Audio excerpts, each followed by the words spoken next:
Geachte telekijkers, goedenavond. We zitten vandaag in een aparte programma.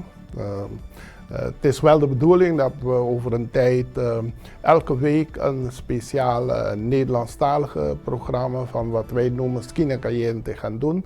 Ik moet bekennen, ik heb nog geen naam kunnen vinden om Skina Caliente in het Nederlands goed naar voren te brengen, maar daar zoek ik wel naar. We hebben twee mensen op bezoek vandaag. Ze zijn ook op bezoek op Bonaire. Dat is Meine en Mieke Breemhaar. Dat zijn de eigenaars van Bolivia. U weet allemaal, een paar maanden geleden, meer dan bijna 7 maanden geleden, kwam het in de pers dat er een stinkend rijke Nederlandse miljonair, die heeft bijna half Bonaire gekocht. En ik kreeg allemaal, vooral uit Curaçao, kreeg ik een heleboel telefoon.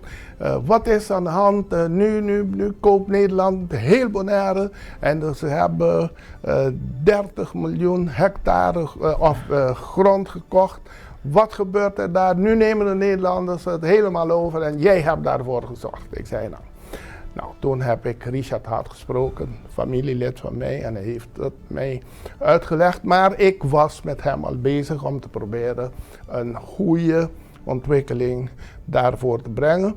Dus ik zei het zou goed zijn om juist nu, dat wanneer de corona een beetje gematigd is, laat ik het zo noemen, dat we even bij elkaar komen en beginnen het idee van het project, het idee van dat stuk grond, de ontwikkeling ervan enzovoorts, om dat beetje voor beetje naar voren te brengen. Nou, Mieke en Meine, goedenavond. Ik moet ook bekennen, ik heb een paar Spaanstalige mensen hier. Ik moest ze echt uitleggen wat Mieke, wie Meine is, want voor hun is die naam bijna gelijk. Ik zei nou, de eerste naam, dat is Meine, dat is de man, en de tweede naam, dat is de vrouw. Dus ik hoop dat het mooi als ondertitel erbij komt. Goedenavond en ik begin met Meine. Hoe komt u op Bonaire verzeild? Nou, dat is een beetje een toeval geweest. Een aantal jaren terug heeft een bedrijf van mij in Nederland heeft de opdracht gekregen voor het digitaliseren van alle persoonskaarten op alle eilanden in het kader van 10-10-10. Dat is een grote opdracht geweest en de vrouw die dat binnenhaalde, onze senior account manager, die wilde op een gegeven moment graag een directeur mee, omdat er wat getekend moest worden, want er kwamen vervolgopdrachten bij en zij ging altijd in haar eentje hier naar de eilanden toe. Maar haar directeur had vliegangst. En toen kwam ze bij mij terecht, ik ben de eigenaar van dat bedrijf. En ze zei, wil jij dan niet mee? En zo ben ik met haar een keer mee geweest naar Aruba, Bonaire, Curaçao en Sint-Eustatius, Sint Maarten. Saba. En Saba zijn we later samen geweest. Dus daar zijn we niet voor het werk geweest, daar zijn we als een soort toeristen een paar dagen naartoe gegaan. Maar in die periode dus, en zodoende ben ik met haar nog 1 of 2 keer vaker mee geweest, want er was elke keer weer een nieuwe digitaliseringsopdracht, of op Aruba of op Curaçao, of zoals op Bonaire, burgerzaken hebben we hier gedigitaliseerd, pensioenfonds Caribisch Nederland hebben we gedigitaliseerd, kadaster is gedigitaliseerd, moet ik wel eerlijk bij zeggen, door een bedrijf wat we nu hebben overgenomen. Toen ze het hier digitaliseerden, MNR, was het nog niet van ons. En we hebben die 2 bedrijven nu gefinancierd als Carmack en MNR. Zo bent u op Bonaire gekomen? Zegt u? Zo ben ik regelmatig op Bonaire geweest. We hebben nog iets anders, deden we hier met een ander onderdeel, IVU examenbureau, deden we nog de examens voor het bedrijf van Gertie Kovijberg en Juni Vos, OICN. Dus dat was ook een aanleiding om hier nog een keer apart te komen. En zodoende bent u even naar Mieke, zijn jullie terechtgekomen in het kopen of van het stuk land? Nou, dat is wel weer een verhaal apart. Ergens in die jaren ben ik, en dat praat ik over een jaar of 3 terug, was ik bij Ernst & Young, nu EY geheten, op Curaçao. Afspraak met Brian Irisquen, de directeur. En wat wel eens vaker gebeurt op deze eilanden is een afspraak gaat niet door omdat een van de 2 de afspraak vergeten is. En dat was in dit geval, hij zat op een ander eiland. En toen zei de secretaresse, wil je nog een kopje koffie?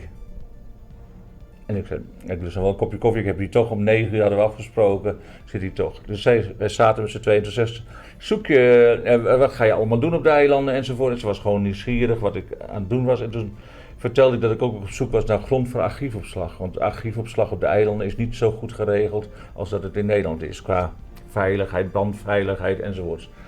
En ik zei, ik zoek een hectare op Bonaire of Curaçao of Aruba. Nou, zegt ze, ik weet misschien wel wat. Maar het is in een stille verkoop, dus ik ga vragen of ik het mag doorgeven. En 2 weken later kreeg ik een mail van haar. Santa Clara in Bolivia, bijna 3000 hectare is te koop. Maar toen stond niet bij plantages of wat dan ook, maar zijn te koop. En ik schreef terug, ik zoek helemaal niks in Bolivia. En Santa Clara kan ik niet vinden op de wereldkaart. Ik zoek wat in Bonaire, Curaçao of Aruba. En toen schreef ze terug, nee, het zijn 2 plantages die Bolivia en Santa Clara heten, maar ze liggen allebei op Bonaire. Dus dat was mijn eerste kennismaking met het fenomeen dat hier 2 plantages te koop stonden en die zaten in een NV, Bonaire Properties. En dat is het. Toen liet ik het even liggen en toen zei ik, maar laat de verkoper mij maar bellen. En de directeur van de verkoopmaatschappij was Richard Hart en die belde mij een maand of 2 maanden later. Dus dat is de eerste aanleiding, contact geweest. En dan zit u hier nu als grootgrondbezetter. Ja, nou, er zijn nog wel dingen doorheen gegaan in die 2 jaar. Want eerst zei mijn vrouw was nog een keer op het eiland samen met mijn dochter heeft hier stage gelopen met Jipes. 2-3 jaar terug. En toen ging mijn vrouw, wat moeders doen, die gaan dan kijken hoe het met de dochters is op het eiland. En toen zei ik, als je toch op Bonaire bent, dan zei ik zeg, ga dan ook eventjes met Richard Hart het gebied bekijken. En zodoende is zij met Richard Hart komen kijken en toen zei ze van, het is helemaal niks. Wat moet je nou met zo'n woestenij, vuilstortplaats? Die was heel negatief. Ik vond echt niks, nee. Toen zei ik, nou ja, daar moeten we maar eens even over hebben dan. En ik ga nog wel een keer zelf kijken. En een half jaar, 3/4 jaar later ben ik hier zelf op het eiland. Dus het is best wel een lang traject geweest. En ben ik met Richard Hart nog het terrein opgereden. Kregen we nog op een gegeven moment een lekke band. Dus ik zei, nou ja, ik heb vroeger nog een autosloperij gehad, dus ik ga de band wel verwisselen. Dus terwijl ik de band verwissel, liep de tweede band ook leeg. En toen hadden we geen reserveband natuurlijk meer voor de tweede. En toen heb ik Richard Hart uiteindelijk achter een boom, of bij een boom achtergelaten. Wij konden niet lopen, het was midden op de dag en ik ben 7 kilometer teruggelopen om via mij het terrein af te lopen, hulp te halen enzovoorts. Dus ik heb toen mijn eerste avontuur samen met Richard Hart op het gebied gehad. En ik was wel, dan moet ik erbij, ik was wel onder de indruk van het gebied. En ik moet erbij zeggen, ik ben natuurlijk een boerenzoon en mijn beide opa's zijn ook boeren. Dus ik heb wel wat met land en gebieden enzovoorts van oudsher. En als je uit boerenfamilie stamt, kijk je anders tegen land aan als een gewone burger dat doet. Maar toen dacht ik, nou ja, wat moet ik ermee? Het heeft niet zoveel te maken met onze activiteit. Nou, een half jaar later heb ik een gesprek gehad met de zoon van Richard Hart in Nederland. Bij een Van der Valk Hotel. En toen had ik voor mezelf besloten, het is misschien wel een heel mooi project voor ons. En we zitten heel groot, daar kan ik zo meteen wel iets over vertellen over vastgoedontwikkelingen. Waarom kopen we het niet gewoon? En gaan we er iets moois van maken? En zo is het eigenlijk de historie. Het is toeval geweest dat we ermee in aanraking kwamen. En het is een vrij drastisch besluit, onverwachts geweest om te besluiten om het te kopen. Zonder een duidelijk plan toen nog. En in de maanden na die beslissing heeft het nog bijna 9 maanden geduurd voordat het transport is geweest, afgelopen december. Ja. En zijn de ideeën verder ontwikkeld. Nou, Mieke, als ik dit bekijk, dan staat erachter projectteam, staat Mieke Breemhaar. Dus dan bent u veranderd van idee van wat doe ik met zo'n woeste, niks zeggen stuk grond. Als ik heel eerlijk ben, ja, dat denk is ik het idee. nog steeds wel eens van wat doe ik. Vanmorgen dacht ik nog wel, of gisteren dacht ik nog wel, wat doe ik hier? Dat denk ik nog steeds. En ik weet nog steeds niet waar ik moet beginnen, omdat het zo immens. Gigantisch groot is, ja. Dus nee, in 2017 vroeg mij van, wil jij eens kijken, is dat wat voor ons? Ik kende Richard Hart niet, ik kende Floris Hart niet. En dat wij ontmoeten elkaar bij Luciano op basis van de kleur van het t-shirt. En toen zijn wij rond gaan rijden. ik had geen idee waar ik was op het eiland. Ik had overal kunnen zijn. En toen stonden we op de kliffen. En toen dacht ik, jeetje mina, wat moeten we hiermee? Dus mijn advies was ook, dat moeten we niet doen. Maar meestal is ik nee zeg. Dan zegt mijn ja. Ja. Maar in ieder geval, u zit erin en dus ik heb het idee doorgenomen en ik denk dat het hele professioneel en met 2 aparte dingen is uitgewerkt. Ten eerste is met je verstand en ook met jullie hart. Dat is, hoe gaan we een stuk Bonaire zodoende ontwikkelen dat uiteindelijk Bonaire blijft, maar er een positieve vorm van ontwikkeling op het eiland komt, die het eiland ten goede komt. En ik zeg even erbij als oud-politicus, een deel van een vergeten stuk Bonaire, dat is Rincon. Dus want dit project, als je het goed doet en je maakt een samenkoppeling met Rincon, denk ik dat we 2 dingen doen. We ontwikkelen een stuk wat bijzonder mooi is. Iemand die niet uit... Ik ben ook een soort boer, natuurlijk niet zoals in Nederland. Maar je ziet anders tegen zo'n stuk grond aan als je uit noem het hier maar platteland komt. Ja. Dus en dan heb je een mooie ontwikkeling hier. Nu zal het ontzettend mooi zijn met de regen. We gaan volgende week wat opnames doen. En daarna, als je die kunt samenzetten met een cultuurplek, dat is Rincon, en dat Rincon mee participeert in hetgene wat u doet, dan denk ik dat u voor Bonaire iets goeds hebt gedaan. En als ik dit lees, dat ik de punten die hierop staan, bijvoorbeeld we kijken naar de zekere grotten om die op een nette manier, goede manier te bewaren. We zien naar de vleermuizen, de lora's en dus met al die dingen is rekening gehouden. Klopt. Kunt u daar iets meer over ik zal vertellen? eerst even misschien vertellen hoe het begon. Toen de grond nog niet van ons was, toen had Mijne met een collega dit boekje bedacht. Die heb ik ook gezien. Ja. Maar dit boekje heeft een averechtse werking gehad. Het was meer om te laten zien dat wij een serieuze partij zijn. Bij wie dan ook, van joh, wij zijn echt iets van plan met de plantage. Mijn collega Frans en ik zeiden meteen, oh dat is niks. Dit is veel te commercieel, veel te toeristisch. Daar moeten we vanaf. Dus wij hebben dat eigenlijk onder tafel gestopt. En we zijn begonnen samen aan een nieuwe brochure. Dus we zijn eigenlijk helemaal een stap teruggegaan. En we hebben gezegd, we gaan terug naar de geschiedenis en laten zien, wat willen wij? Wij willen eigenlijk, het belangrijkste is, natuur herstellen. Dat is het. Bij natuurherstel helpt niet deze folder. Nee, met 1500 woningen. Daarom wat ik naar voren bracht, dat schrikt de mensen af. Ja, dat schrikt de mensen af. Dus dat samen met de aankoop was echt een soort rebellie in Bonaire. Die zei, ja, maar wat zijn jullie mee bezig? En dus daarom ben ik blij dat jullie vandaag hier zijn. En ik heb ook vooral met Richard Hart hierover veel gesprekken gehad. Ik zei, het zou goed zijn en daarom heb ik naar voren gebracht wat de mogelijkheden zijn. Dat men niet alleen blijft kijken naar, schijnbaar, want het is gewoon onmogelijk om op Bonaire 30 miljoen vierkante meter te gaan ontwikkelen en te gaan bouwen. Dus dat is onzin als men op die manier gaat denken. Dus je moet het inbrengen als een klein deel die wordt ontwikkeld en dat het overgrote deel de achtergrond wordt om dat kleine deel belangrijk te maken. Ja. Nee, maar we zijn nu bezig met de aanvraag om lid te worden van de Vereniging van Landgoedeigenaren of privaat grondbezit heet het in Nederland dan. En dat zou dan de eerste landgoed zijn wat ondergebracht wordt bij die vereniging. Maar met name ook het eerste landgoed wat buiten de grenzen van continentaal Nederland is. Hè. Dat is het Nederlands hier in de Caribië.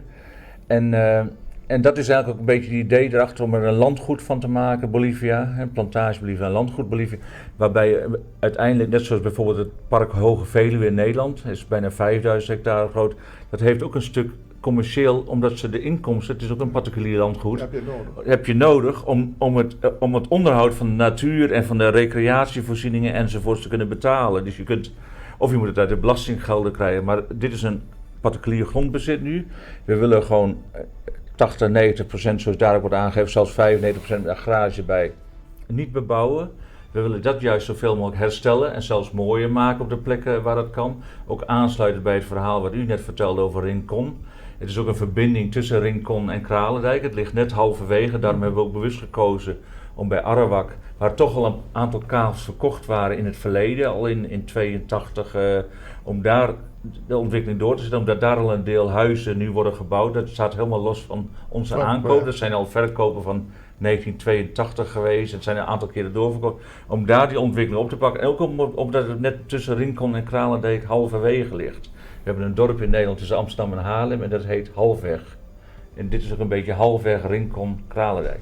Nou, en met de inkomsten daarvan, want mijn dochter Mel, onze jongste dochter hier een paar keer bij Jipes heeft gewerkt, die zei wel eens, ja, maar hoe ga je dat nou dan betalen als je al natuur gaat maken? Toen zei ik, nou, met die paar procent die we gaan verkopen of verpachten, kunnen we de investeringen doen om de rest zeg maar te ontwikkelen in cultuur, natuur en zoveel mogelijk te behouden en te herstellen en zelfs mooier te maken. En dat heb ik wel eens gezegd, we gaan het paradijs op het paradijs bouwen. En daar zijn we niet, ook volgend jaar worden er geen honderden huizen gebouwd, dat zal een proces zijn van 15 jaar. In deze brochure wordt het ook duidelijk aangeduid. We zijn zo'n 15 tot 20 jaar bezig om dat te realiseren waar we nu aan zijn begonnen. Dus we staan aan het beginpunt. Iedereen zegt ook, wanneer ga je bouwen in Nederland? En dan zeg ik, we zijn nu bezig met al die ecologische nou noem jij ze maar even, want jij zit er dieper in als ik, want Mieke zit hier meer op het eiland als ik. Die is als projectleider en manager ook actief. Dus misschien kun je er iets over vertellen. In deze folder komt ook naar voren, we willen zoveel mogelijk met de mensen van Bonaire en de bedrijven van Bonaire de ontwikkeling doen. En om die eerste stap te maken hebben we gezegd, nou, Wild Conscience heeft voor ons nu de hele klif in kaart gebracht. Alle grotten, overhangs, de vleermuizen, de bosuilen, alles. Dus dat rapport is al afgerond. ECHO is voor ons bezig geweest om de broedplaatsen van de Lora's in kaart te brengen. Dat, wat ik begreep van Julianka is dat niet heel veel op Bolivia. Het is te kaal. Het is te kaal, ja. En op 1 oktober, of in oktober, start Carmabi met het onderzoek naar de flora. Zeg maar naar de planten, wat voor type. En eigenlijk al deze onderzoeken, dat moet straks een nulmeting geven van de staat van Bolivia. Zijn die namen bekend trouwens, die zij noemt, die organisatie ECHO en zo, op Bonaire? Carmabi wel, die andere voor mij niet echt bekend. Misschien omdat... Kun je iets over zeggen, ECHO en wat is dat voor Wild Conscience? Ja, Wild Conscience is... zij doen wel meer onderzoeken. Ook voor het OLB hebben ze pas alle ezels moeten tellen, bijvoorbeeld. Zij zijn eigenlijk bezig ook die grotten. Met name op die vleermuizen. Die hebben ze allemaal infraroodcamera's. Die hadden ze al hangen voordat wij erbij betrokken waren. Om te kijken hoe de vleermuizen nesten en zeg maar. Ja, ze zijn bezig om op heel Bonaire eigenlijk op de verschillende plekken goed te kijken. Vooral voor bouwprojecten, mensen die willen gaan bouwen. Dat ze laten we zeggen, de orde van vleermuizen niet verpesten. Ja. Oké, in ieder geval dus wat we zien, dat jullie rekening houden dat je op een eiland, want dat kwam naar voren, 1500 huizen op Bonaire. Bonaire heeft nu misschien rond de 6000, dus we zijn bezig met in één keer, en zo werd het gezien, in één keer ben je bezig met 25% extra huizen. Nou, dit wordt een totale drama voor Bonaire. Dus zeg maar wie kan, waar is de bouwmogelijkheid, capaciteit op Bonaire om zo'n groot in een paar jaar te bouwen? Dus gaat nooit. En niemand gaat bouwen als je het niet kunt verkopen of kunt verpachten, wat dan ook. Dus het moet een rollenspel zijn tussen het deel van verkopen en het deel van het in stand houden. Dus er moet een balans blijven. Ja, en toen de eerste brochure werd gemaakt, gingen we ook een beetje uit van de natuurlijke groei van Bonaire de afgelopen 15 jaar, 20 jaar. Deels immigratie, deels natuurlijke groei, autonome groei is geweest. En we hebben dat eigenlijk doorgeprojecteerd naar 2040 voor onszelf. We zeiden nou, Bonaire zal 500 tot 1000 inwoners groeien elk jaar als je kijkt naar het verleden, de afgelopen 15 jaar. En je projecteert het op de aankomende 20 jaar. En wij zijn ervan uitgegaan dat er misschien van die, laten 1000 binnenkomen op een jaar, dat er 300 uiteindelijk misschien wel gaan wonen op Bolivia. Dat betekent dat 700 nog steeds elders gaan wonen. En dus is het aantal woningen wat er misschien gebouwd wordt per jaar hooguit 100. Dus het aantal is gespreid over de jaren. Maar doordat die 1500 in die eerste brochure zo stonden, leek het net of er morgen 1500 woningen zouden gebouwd worden. Zo is het dan. Maar dat kan helemaal niet, gezien de groei. Of je moet hier enorme stroom naartoe krijgen. Nou zie je dus, Bonaire is best wel populair. Ik kom ook op Curaçao. En ik zat een paar maanden terug bij een kapper op Curaçao. En ik was nu bij een kapper op Bonaire, ook een Curaçaose.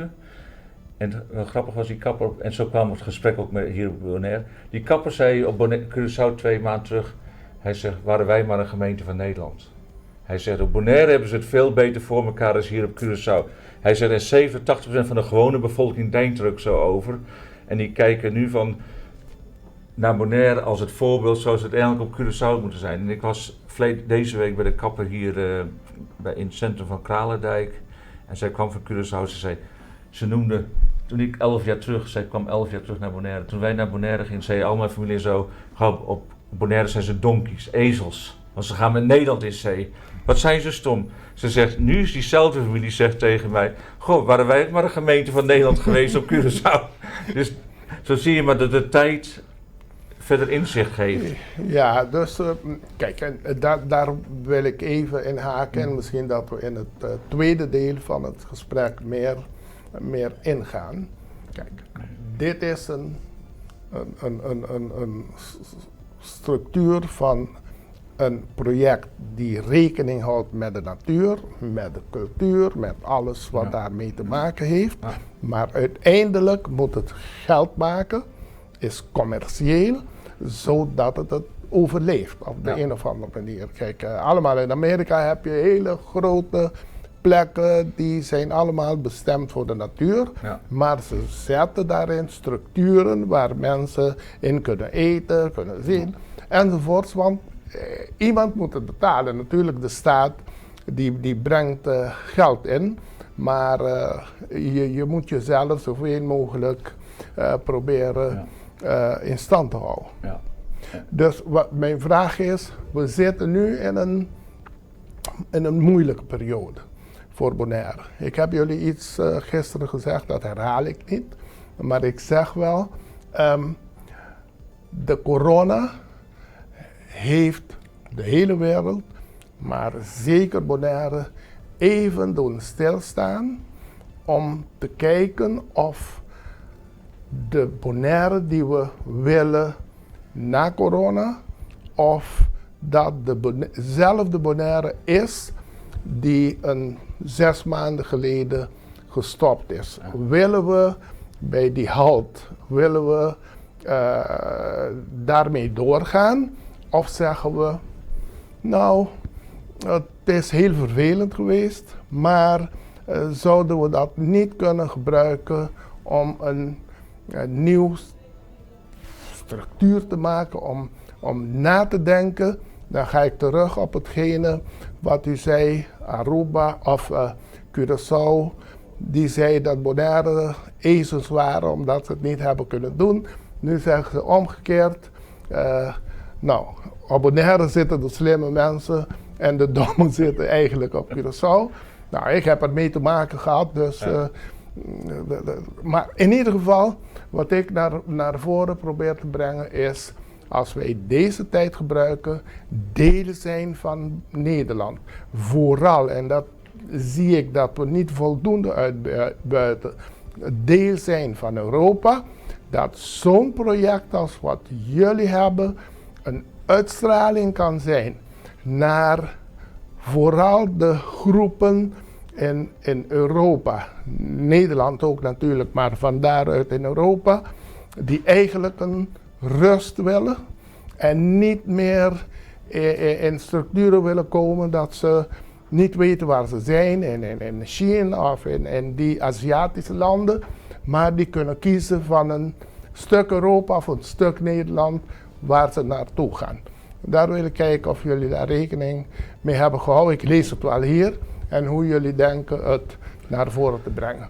We gaan nu een pauze van 3 minuten houden en dan komen we hierop terug. Televidentes, of telekijkers, sorry. We gaan even een pauze hebben van 2 minuten. Dan komen we terug bij Mieke en Mijne.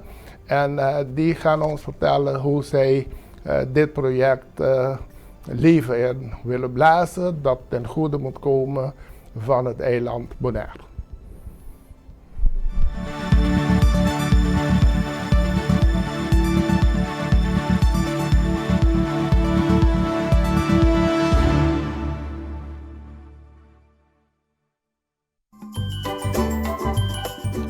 Você tem sintonia de Dutch Caribbean TV.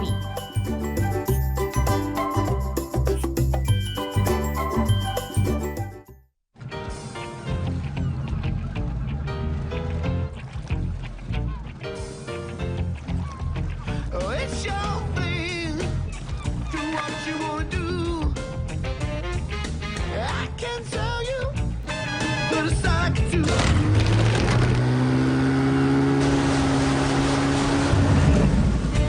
It's your thing. Do what you wanna do now. I can tell you.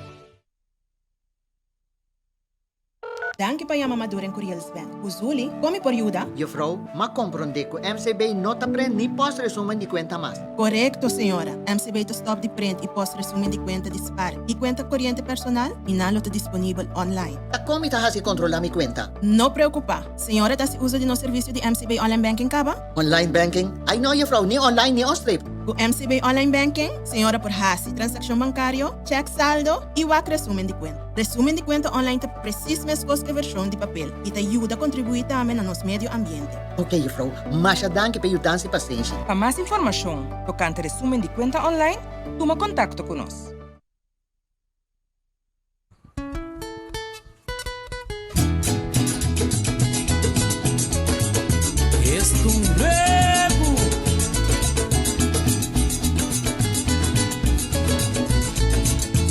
Na Bonaire tem um fenômeno, da cubo pira, não te comenta. Piso wing para arriba.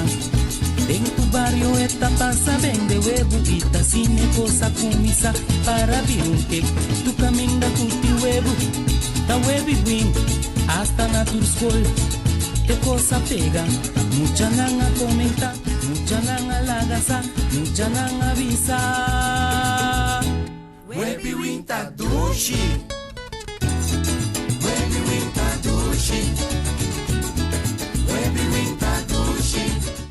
Bota via para Corsou, para compras, vacação ou para doctor e vamos ter de bom auto, wel, eu te recomendavo National Car Renter e Alamo. Llamanan na número de telefone 869-4433 e assim por reservação.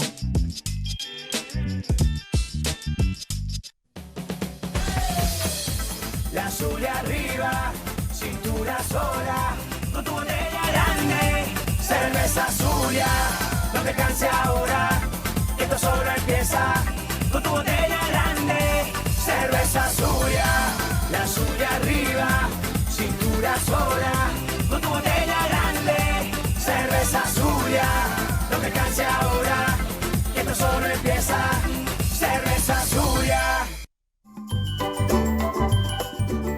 Bota den sintonia di Dutch Caribbean TV.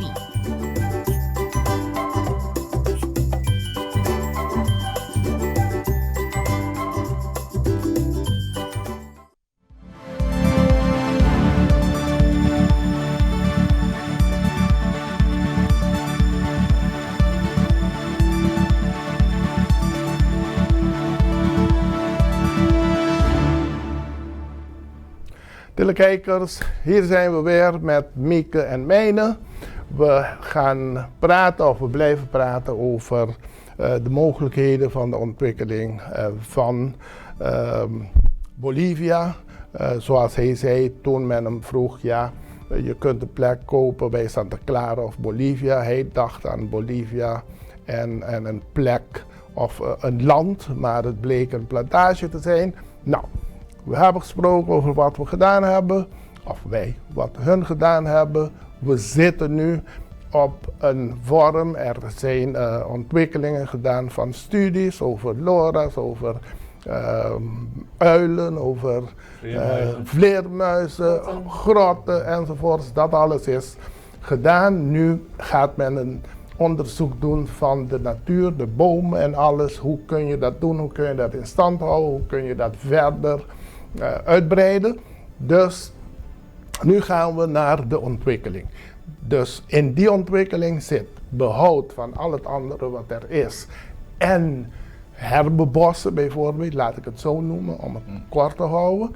En er komt een deel, en dat ook belangrijk is, commercieel maken van een deel daarvan. Ja. En zorgen dat het commercieel maken een deel uitmaakt van het geheel van Bonaire en zeker wat ik begrijp van jullie van het dorp Rincon. Want dat kan zorgen dat het dorp Rincon niet blijft uitsterven, maar dat daar leven in komt. Ja. Nee, en het is ook heel belangrijk om te weten vooraf dat we in die commerciële projectontwikkeling eigenlijk op twee zaken met name mikken. Dat is enerzijds is het zeg maar dan kun je zeggen de bovenkant van de markt en het ontwikkelen van kavels, een hele infrastructuur eromheen, zodat het goed toegankelijk is. En niet alleen de kavels, maar ook een soort cradle-to-cradle, wat een modewoord is tegenwoordig, dat je het zoveel mogelijk zelfvoorzienend wordt qua energievoorziening. Ja, dus wel licht, water enzovoorts. En omdat door de omvang van het project is het ook mogelijk om dat daar te realiseren. Daar kan zelfs ook daar weer een deel van Bonaire profijt van hebben. En aan de andere kant ook heel sterk niet de sociale woningbouwkant op. We hebben verleden ook een gesprek gehad met de directeur van de woningbouwvereniging. Die bouwen met name voor de armste mensen van het eiland. En hij zegt waar met name een gat is, een probleem is, de middengroep. Die ook in Nederland, maar ook hier, net boven die sociale woninggrens zit. En de 1500 woningen die we in 15 tot 20 jaar gaan bouwen, dus niet morgen, maar willen gaan bouwen als er markt voor is. Want als er niemand het wil kopen, gaan we gaan niet bouwen en elke dag in een ander huis zelf te slapen. Dus we bouwen hem. Maar dan met name de groep die zeg maar net boven die $500-600 grens zit, die niet in de sociale woningbouw terecht kan, omdat daar te weinig is. Die wel een baan hebben en werken enzovoort. Dat die ook een mogelijkheid hebben om een huis te huren of eventueel te kopen. En daarvoor gaan we een aantal mogelijkheden creëren. En dat zal niet morgen gebeuren, maar dat zal stapsgewijs in de aankomende 15 jaar gaan gecreëerd worden. We gaan ook in dat hele kader, en dat heeft ook zowel een historisch doel als een commercieel doel, is het restaureren van de oude plantagehuizen, het huis bij de vuurtoren. Daar moeten we wel met Sinapa over praten, want dat ligt eigenlijk op Sinapa-grond. De kuststrook is van Sinapa. En dat daarmee ook meteen een toeristische attractie maken. We zijn vanmorgen nog bij de oude slavenmuur heet het. Ik weet eigenlijk niet waarom het slavenmuur heet. Maar fijn, zit ik me nou in één keer te bedenken. Bij Karawak, om die weer te gaan restaureren, helemaal in zijn volle oude aanwezigheid terug. Waardoor het ook meteen een toeristische trekpleister is voor mensen die zeggen: hé, dat is daar op dat gebied. En dus je probeert trekpleisters te maken voor toeristen die daar geïnteresseerd in zijn. Dat zijn wat andere toeristen misschien die alleen maar op het strand willen liggen. Maar ik denk dat dat soort toerisme ook minder bij Bonaire hoort als juist de toeristen die geïnteresseerd zijn in de natuur in de zee. En waarom ze gaan duiken. Ook mensen die juist de ontwikkeling in Bonaire oppakt. En daarmee de route naar Rincon, waar u het net ook een paar keer over had, wordt dan aantrekkelijk omdat het halfweg Rincon Rincon, dit gebied halfweg Kralendijk Rincon ligt. Nou, die trajecten, en met name de hoogwaardigheid ook in en het richten op die twee doelgroepen, maakt dat het een aanvulling is ook in de plannen die over Bonaire zijn, om het de coronacrisis leidt tot een nadenken: waar wil je heen? En wil je een soort Spaanse Costa worden, of een soort, ik wil Aruba niet beledigen, een soort high-rise en low-rise hotelketens langs de kust? Of wil je meer de ontwikkeling zoals Sint Bart of zo, als je de eilanden die wat hoogwaardiger zijn? En ik denk dat Bonaire een unieke kans heeft om juist naar de bovenkant van de markt te gaan. En heel aantrekkelijk is juist voor mensen die niet gaan voor het. En er is niks verkeerds aan trouwens, dat je op vakantie gaat en alleen maar aan het strand wil liggen. Maar ook juist voor toeristen die geïnteresseerd zijn in meer zaken. En daarbij komt dat we ook dan willen kijken, en dat hebben we het ook met meerdere mensen al over gehad, dat het interessant is, of je niet hoogwaardige conferenties naar Bonaire kunt halen. Bijvoorbeeld van, Davos is een begrip in de wereld. Rijke mensen vliegen erin, maar ook industriële, maar ook idealisten enzovoorts, om te praten over de toekomst van de wereld.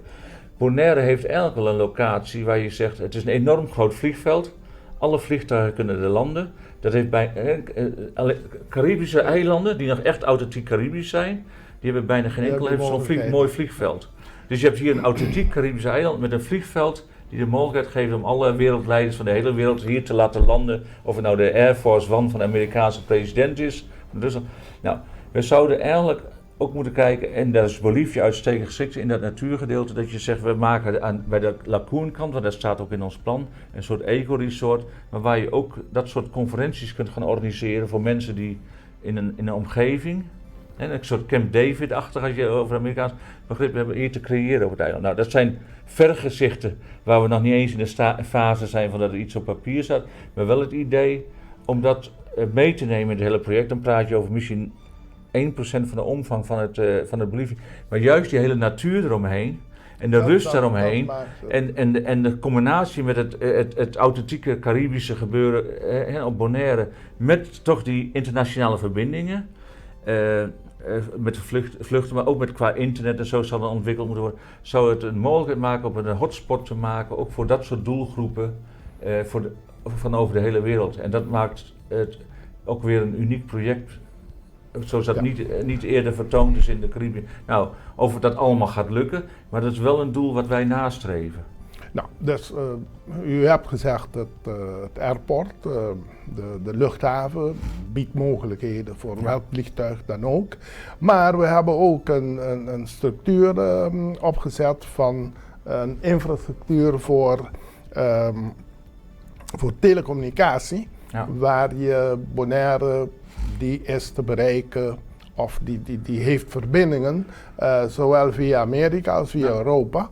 Zodat stel dat en dan kun je nog een satelliet plaatsen, maar dus je hebt twee mogelijkheden, dus dat je niet, en dat hebben we indertijd opgezet, speciaal voor hetgene waar u nu over hebt, om structuren te ontwikkelen, dat Bonaire een apart eiland is, waar je zulke niveau van toerisme, maar ook conferenties, maar ook de mogelijkheid van financiële opzetten hier, omdat wij Bonaire net kunnen gebruiken, omdat wij toch 4 uur, 5 uur later blijven werken dan in Europa. Dus dat was het hele idee om zo'n opzet hier te maken. Zulke infrastructuur die welk klein eiland als Bonaire, waar dan ook, en misschien niet eens een gemeente in Nederland deze mogelijkheden heeft. Dus dat biedt u kans om, zoals ik zei, naar Europa toe meer te doen dan op een strand gaan liggen. Want wil je op een strand liggen, dan ga je naar Aruba of je gaat naar Miami, je gaat naar Santo Domingo. Nou, daar zijn stranden 1000, 3000 maal keren groter dan wat wij hebben. Dus de keuze voor Bonaire moet speciaal gemaakt worden voor die doelgroep met hetgene wat wij kunnen leveren. Ja. En over de communicatie, het zullen meer eilanden hebben, maar ook hier de mix van de Nederlandse taal, het Papiaments, de Spaanse taal, het Engels. Er wordt hier best wel goed verschillende talen. Als je in een restaurant gaat zitten, dan als je in het Nederlands begint, of in het Engels of in het Spaans, er is altijd een ober die een van die talen spreekt. Dus het is best wel een mix van van de twee grote talen, Engels en Spaans over de hele wereld. Toch ook met, Nederlands is ook een kleine taal, net zoals Papiament. Maar die mix van al die talen is hier ook aanwezig. En die communicatie is belangrijk. De elektronische communicatie, de internetsnelwegen zijn belangrijk. Maar ook het persoonlijk ontmoeten van elkaar is erg belangrijk. En dat zou je allemaal kunnen samenbrengen op Bonaire. Want die faciliteiten zijn in potentie. Alleen we zullen wel een enorme inspanning moeten dan doen om dat te ontwikkelen. In de richting die u net ook aangeeft. Na de coronacrisis moeten we misschien even nadenken als Bonaireanen. Welke kant willen we op? Welke kant willen we op met het toerisme? Welke kant willen we op met de immigratie? Wat willen we aantrekken en wat willen we niet? En als je dan een duidelijke lijn hebt, dan kun je ook langs die lijn, die strategie, kun je ook verder de structuur gaan ontwikkelen. Maar de basisfaciliteiten, de cultuur, de vliegvelden, de communicatie, de mensen, de unieke mix van mensen hier, dat is er allemaal. En dat binnen, en dat misschien niet altijd iedereen mee is, de Nederlandse wetgeving. En dat ik moet zeggen, ik wil toch één ding zeggen. Ik heb één ding geleerd op de eilanden hier, ooit jaren terug. En dat heb ik maar toen ik in Nederland zat nooit zo gerealiseerd. En ik heb over de hele wereld gezworven. Ik ben in China geweest, Indonesië toen ik jong was. Amerika heb ik gewerkt een aantal jaren in de zomers op boerderijen. Dus ik ken de wereld. Maar hier realiseerde ik me pas voor het eerst hoe belangrijk de stabiliteit van wetgeving is. Mm-hmm. En waarom gaat er groter geld naar Nederland toe? En heel veel hoofdkantoren zitten in Nederland. Of waarom zitten de rijke mensen in Engeland of in Zwitserland? Dat zijn 3 landen die al 400 jaar, 500 jaar en langer bestaan. Die een stabiele wetgeving hebben waarbij je zekerheid van leven en eigendom hebt. En datzelfde biedt Bonaire op dit moment ook. Dus met al die voordelen die Bonaire van zichzelf al heeft, is de combinatie met die Nederlandse wetgeving, geeft het heel veel voordelen naar de wereld toe. Want dat blijkt door de trek naar Nederland ook van heel veel grote internationale concerns. En nou, als je dat combineert met elkaar, die mix van mensen en dingen en zaken die er zijn, dan denk ik dat er een grote toekomst is. Maar je moet wel, en dat is voor de Bonairese overheid belangrijk, want uiteindelijk gaat die erover. En het college wat hier zit, die moeten wel een stip op die horizon zeggen, we willen daarheen. Dit zijn de mogelijkheden die we hebben. Dat is ook een haalbaar doel, want een onhaalbaar doel heeft geen zin. En daarin willen wij graag in meewerken. En ik denk dat dit Bolivia-project daar heel veel aan kan bijdragen, als wij samen 1 op 1 kunnen optrekken met de overheid op dit eiland.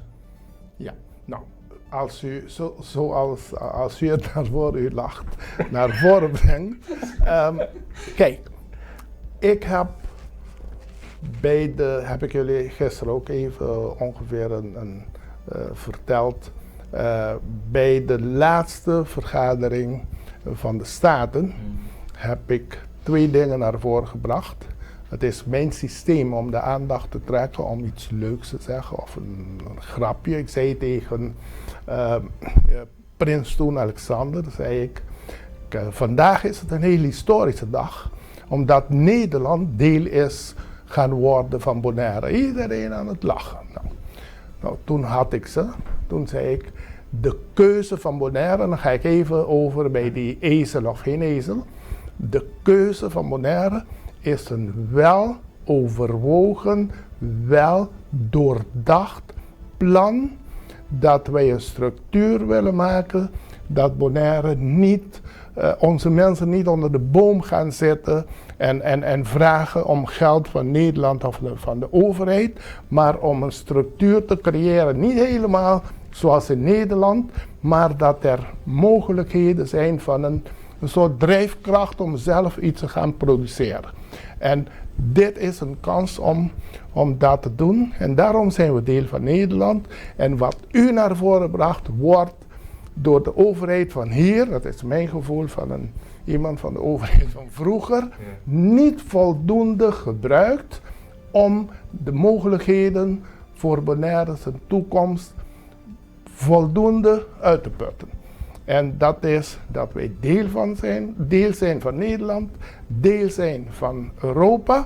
En dat die zekerheid, dat gevoel van zekerheid van iemand die zich hier kan vestigen, dat wij dat niet voldoende naar buiten brengen.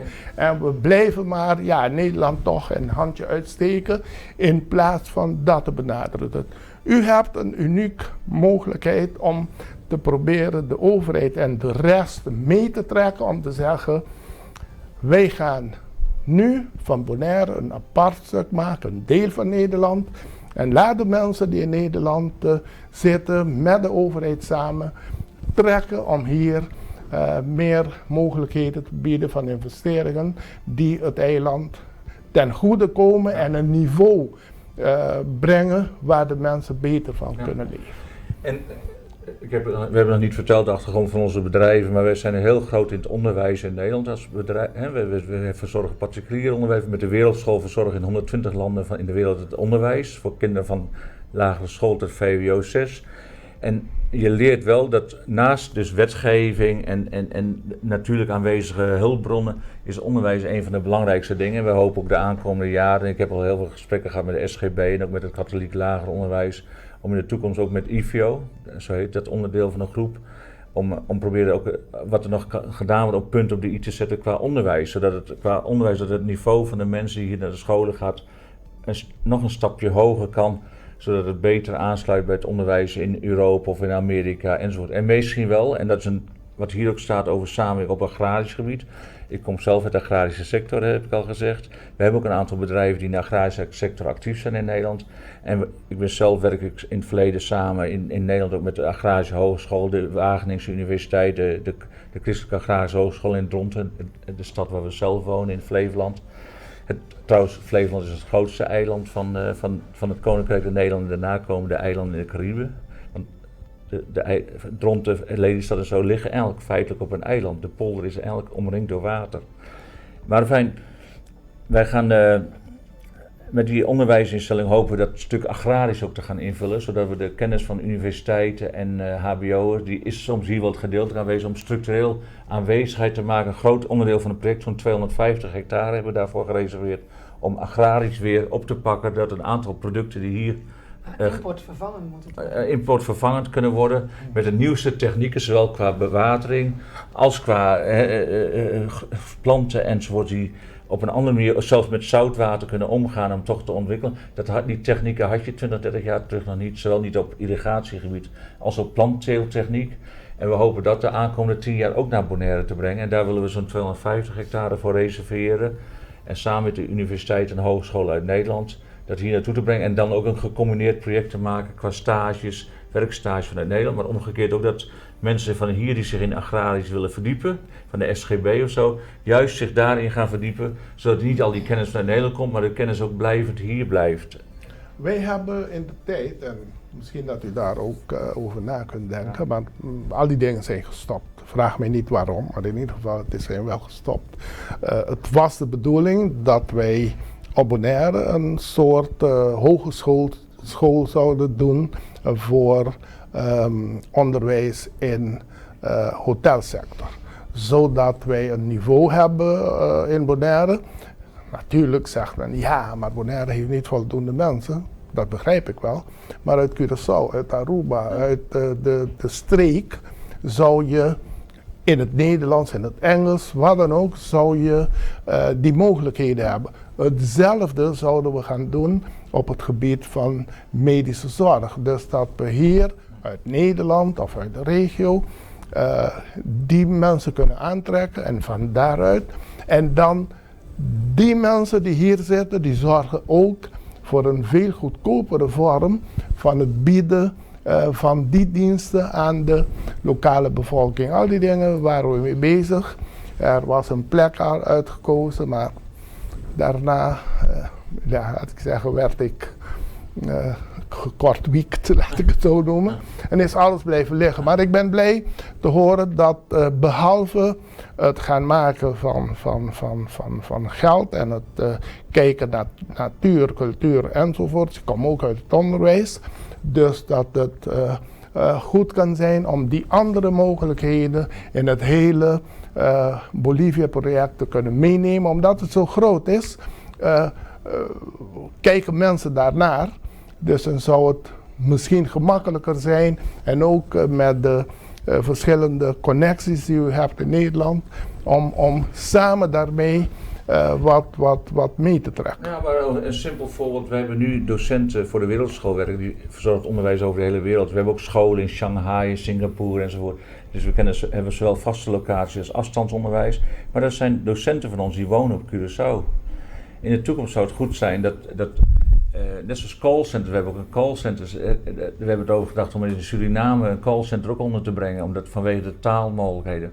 Maar het zou heel goed kunnen zijn. Ook een callcenter maken in de tijd. Callcenters, maar het onderwijs ook, dat zouden docenten hier kunnen wonen en dus les kunnen geven over de hele wereld. Dat gebeurt in het klein nog wel, maar met name dat soort projecten willen we meer gaan doen, zodat een docent die hier bijvoorbeeld maar 6 uur aardrijkskunde kan geven op de SGB, omdat er maar onvoldoende leerlingen zijn, maar hij moet eigenlijk 20 uur minimaal werken om überhaupt hier te kunnen komen, dat hij die andere 14 uur online les kan geven over de hele wereld. Nou, dankzij corona, IFJO doet het al 70 jaar afstandsonderwijs en nu de laatste 10, 15 jaar online ook heel veel, wordt het nu ook veel breder geaccepteerd. Dus er zijn heel veel mogelijkheden, ook met dat mensen hier op dit eiland dus toch een volledige baan kunnen hebben in het onderwijs, maar misschien de helft van de tijd lesgeven aan Nederlandse leerlingen in Nederland.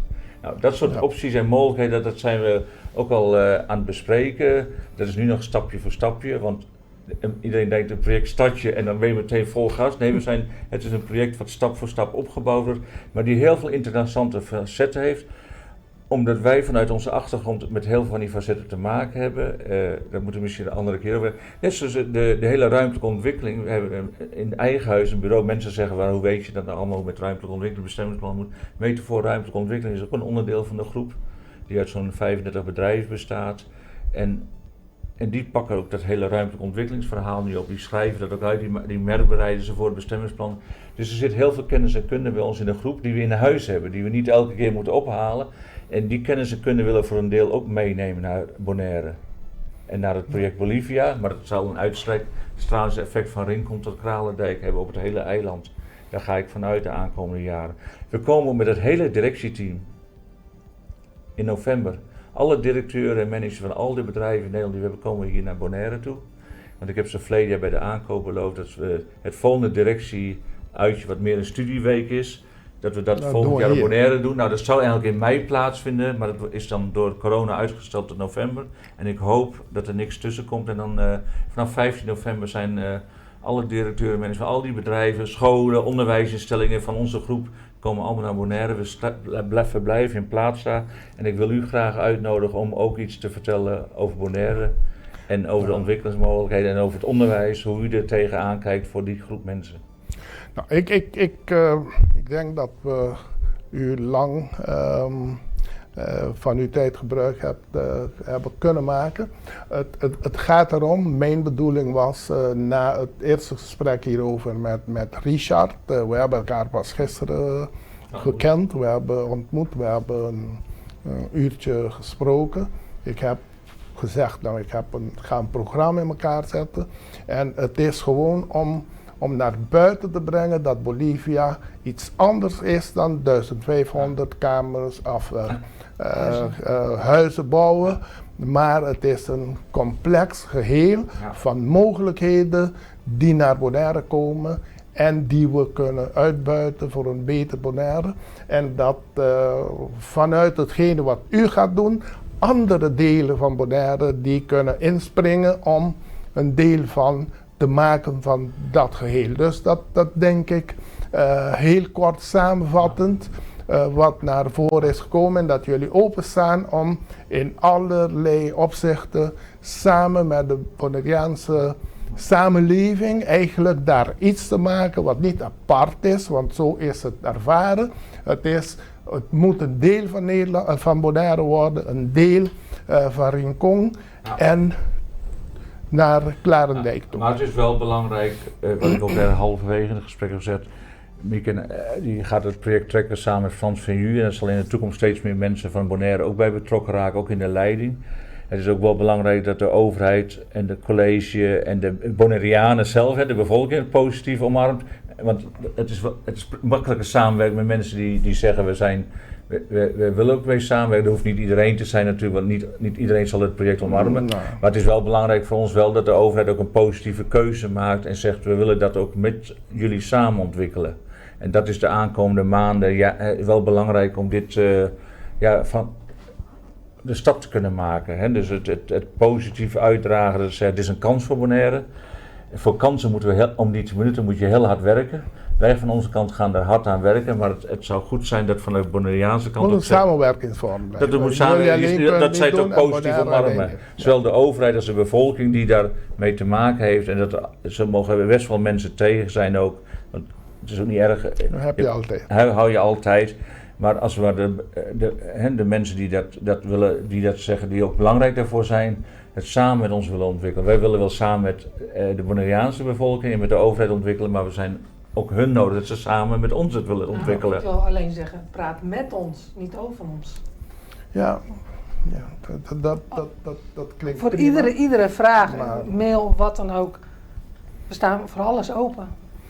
Ja, maar daarom is het de bedoeling, we hebben elkaar gisteren gesproken, ik zei nou om naar buiten te brengen, want ik vind, dat is een persoonlijk gevoel van mij en daar zijn we al jaren mee bezig, een heleboel zaken die wij op Bonaire zouden doen en niet hebben kunnen doen omdat wij in die tijd, want al hetgeen wat ik naar voren bracht, dat zijn ideeën van de Bonaire voor wij wel of niet een ezel waren. Dus voor 10-10-10. Dus nu zijn die mogelijkheden stukken beter met het deel dat we vormen met Nederland. En nu moeten wij, en als het kan, met Nederlandse groepen, investeerders, mensen van het onderwijs in Nederland, mensen uit telecommunicatie uit Nederland, die groepen moeten we proberen bij elkaar te halen en van Bonaire te maken een niveau dat niet alleen gaat steunen op toeristen die binnenkomen, niet alleen gaat steunen op mensen die we binnenhalen omdat ze de kamers moeten schoonmaken enzovoort. We moeten meer niveau naar Bonaire brengen wat ten goede komt van onze hele economie, maar ook ten goede van het denkpatroon van Bonaire dat veel hoger gaat worden. En dat is wat wij 15 jaar geleden voor ogen hadden. Hopelijk, voordat ik doodga, dat gebeurt. Ik dank u dat u de tijd hebt genomen om even met ons hier in Dutch Caribbean TV dit naar voren te brengen. Ik hoop dat het ook buiten jullie goed wordt geaccepteerd. En als wij kunnen meehelpen om dit in een positieve structuur te pushen voor het eiland en de bewoners, staan we open. Het laatste woord voor jullie twee. Hartelijk dank. Nou, ik wil jou het laatste woord geven. Het laatste woord is aan jou. Ja, het laatste woord voor u. Mieke. Nou, bedankt voor de tijd dat we in ieder geval het mochten vertellen. Wat een beetje de achtergrond konden vertellen van het hele project. Ja. En je hebt er nu wel zin in. 3 jaar geleden zeg je nou, ik zag het niet zitten, maar Nou, nu... af en toe vind ik het nog steeds lastig. En ik ben blij dat we 15 jaar de tijd hebben om stap voor stap zeg maar die weg te bewandelen. Het zal geen gemakkelijke Het weg is geen zijn. gemakkelijke weg, Het zal een moeilijke weg zijn, Ja. maar een weg die misschien aan het eind, of misschien die zeker aan het eind, goede gevoelens en ervaringen met zich meebrengt. Maar je bent ondertussen wel een beetje verliefd geworden op Bonaire. Nou, ik ben verliefd geworden op het project, omdat ik het zelf ook steeds meer ga begrijpen. En het liefst wil ik het zoveel mogelijk mensen erbij betrekken van Bonaire. Ja, nee, maar En dat is komt zeg maar wel. dat stukje agrarisch. Ik ben ook op Curaçao geweest, we hebben heel veel in verdiept zeg maar, van de mogelijkheden. En daarom is die die meting van die flora zo belangrijk om te kunnen bekijken van waar past dat. En zo kan je ook zeg maar de studenten die nu naar Nederland gaan, die kan je dan hier houden. Ja. En dan blijven ze. Oké. Mieke en Mijne, bedankt dat u mij hier te gast bent geweest dit uur. Telekijkers, ook bedankt om mee te luisteren, mee te kijken. We zijn er weer de volgende week, maar dan in het Papiaments. En ik ga proberen hoe wij 1 keer per week of 1 keer per maand wat programma's in elkaar kunnen zetten in de Nederlandse taal en hopelijk ook in de Engelse taal. Goedenavond en tot de volgende keer.